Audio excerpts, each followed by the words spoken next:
Hello, let's talk about real numbers. There are many types of real numbers. So let's start with the easiest. We always start at school studying natural numbers. This is the first set of numbers that we study. And it is composed by the numbers 0, 1, 2, 3, 4, and so on.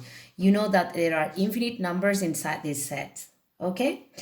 But we have a problem. We cannot live just with this set because if we subtract, for example, 2 minus 4, the result is not inside this set. So we need to make this set bigger to have the results of all these subtractions. So we arrive to the set of integers. This set has the same numbers that natural numbers, but we have to add all the same but with negative sign. And we obtain a new set, integers.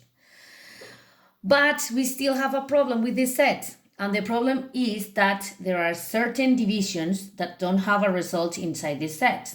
Like, for example, 1/3. If I divide 1 by 3, the result is not here in this set. The result is a fraction. So we need a new set, bigger still, to give result to all possible divisions. And this new set is called rational numbers. All the numbers that belong to this set can be written as a fraction. Okay? So, and if we divide a fraction, let's say, for example, the number 1/3, we obtain a decimal number. All right?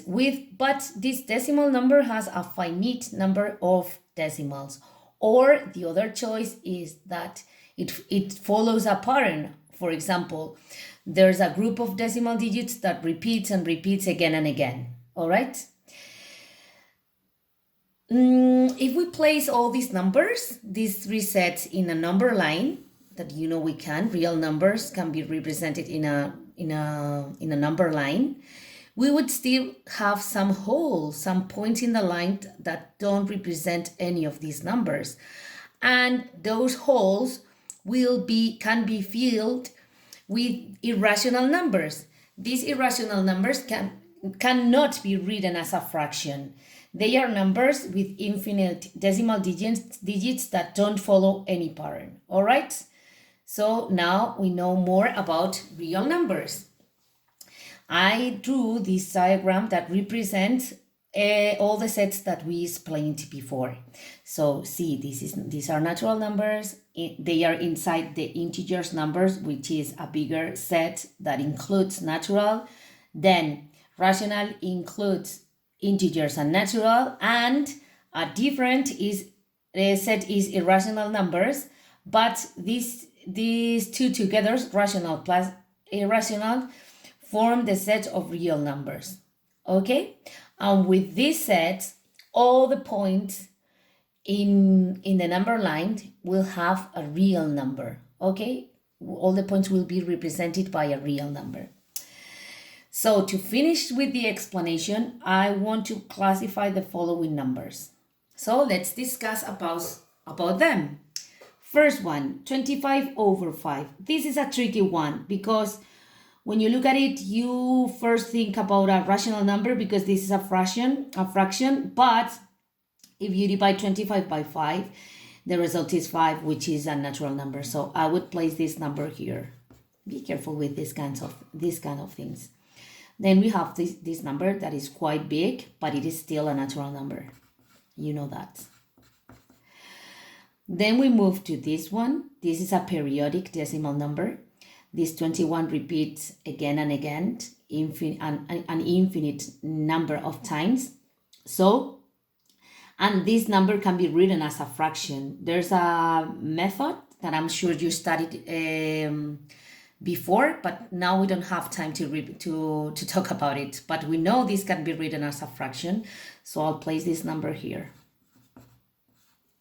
Okay, let's move to the next one. When we have radicals and the result is not an exact number, this decimal number will have an infinite decimal digits that don't follow a pattern. So irrational, 3 times an irrational, irrational, and irrational plus another irrational, still irrational. So we'll put this group here. Then we have 8.7. This can be written as a fraction easily. So this is clearly a rational number. Then we have this that is directly a fraction. So let's place it here. Then we have, this is another tricky one. Square root of 49 is an exact, has an exact result that is 7. But be careful because negative 7 is another possibility. So I would place this here as an integer. Then square root of 7, clearly not exact radical. So here as well.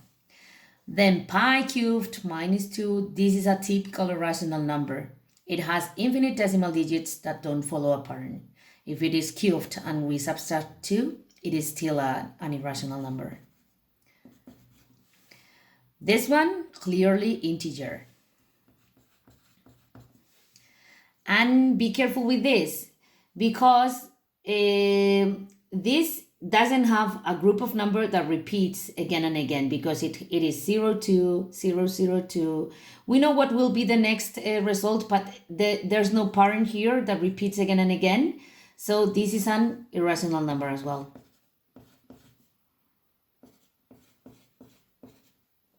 So here I would add they are number with infinite decimal digits that don't follow any pattern that repeats constantly. Okay?